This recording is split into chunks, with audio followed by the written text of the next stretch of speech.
So, you've just spent hundreds of dollars to have a Rode NTG3 microphone, you connected it using a high-end XLR cable to your sound recorder, like this Zoom H6.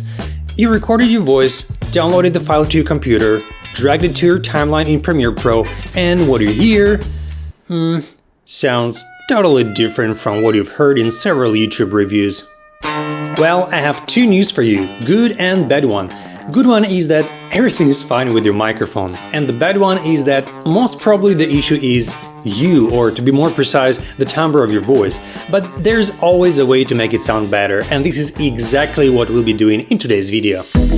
The thing is that all of us people have different voices, and unfortunately some of us, like me, and if you're watching this video probably you as well, have very boomy and dull voices that generate a lot of low and mid-low frequencies. And that's the reason why your voice is not so crispy when you listen to it compared to other people. Just FYI, Rode NTG3 is a very good super cardioid professional shotgun microphone, and from many tests you've probably seen on the internet, the quality of the sound it generates is not something we should undermine here. It's all about the sound that we send into it and how the sound is picked up. So, to start with, if you want to minimize the risk of having this dull sound, keep your NTG3 at least 2 palms away from your mouth.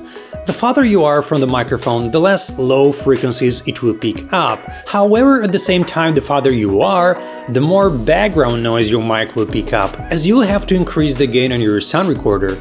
So try to find some middle spot, as it also depends on how loud you're speaking or how much reverb and echo you have in a room.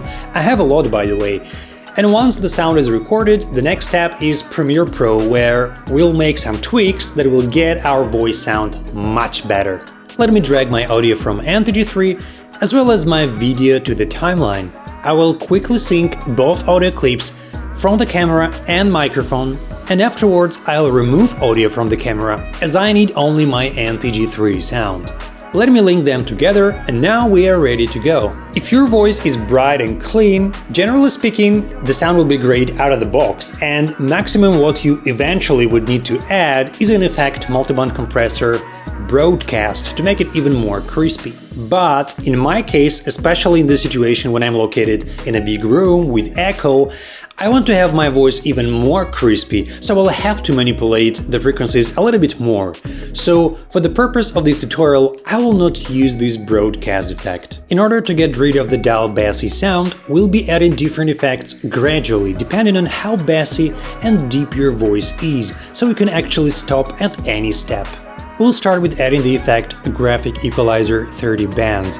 Find it in the effects, drag on your sound clip, then go to the effects controls, click Edit and choose Gentle Low Cut. If after listening to the sound you're still not satisfied, find in the effects exactly the same effect, but in the edit mode choose Gentle High Boost. That will add even more brightness to your voice. And this is a calm music, which is not… If that did not help, you may go to the effect called Multiband Compressor, drag it to your audio clip, and in the editing mode, choose Enhance Highs. At this point, you should already have great results, but in several situations even that may not be enough, especially if you recorded the sound with NTG3 having your mouth very close to the microphone.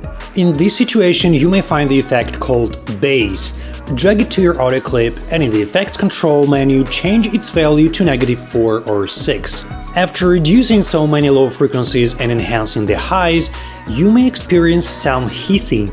So to get rid of this noise, find in the Effects tab the effect called DeNoise.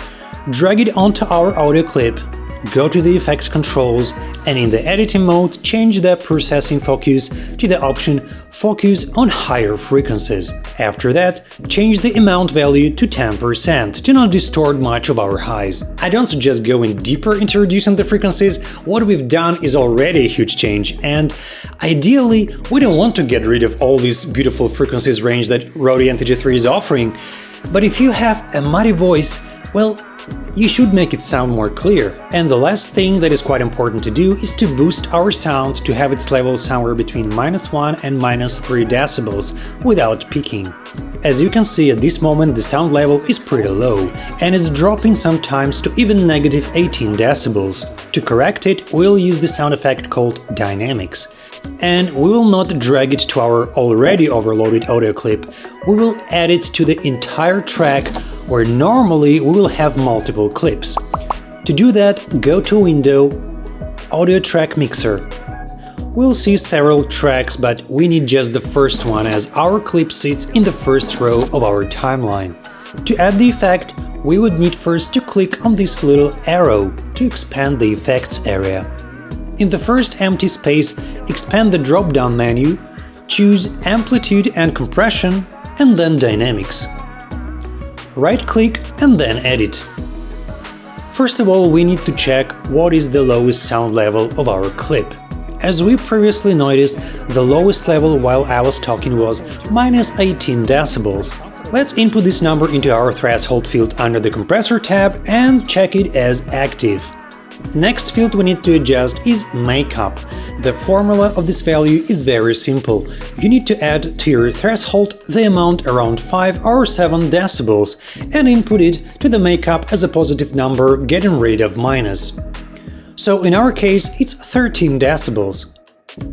Last tab that we need to activate is a limiter, which is preset to minus 1 decibel, which is totally fine. I just need to activate it by checking this tab. And we're done! Now our voice level is even across the entire track. It's loud enough and it will not be peaking for sure. Alright, time to listen to the sound before and after applying all the 6 effects. And this is a calm music which is not so interfering and you feel pretty comfortable listening to my voice. And this is a calm music which is not so interfering and you feel pretty comfortable listening to my voice. Guys, if you have a more complex timeline and you don't want to manually add all the sound effects to each audio clip individually, you can watch my other tutorial more detailed over here. It's really great. You'll find there also a free Premiere Pro template that you can download from my webpage where I have all my presets set up for NTG3 microphone in an audio track mixer. Definitely worth checking. And apart from that, if you find this tutorial useful, hit this like button and subscribe to my channel if you haven't done that yet. Don't blame your microphone, blame your mom and dad. Just kidding. Love you guys. Cheers.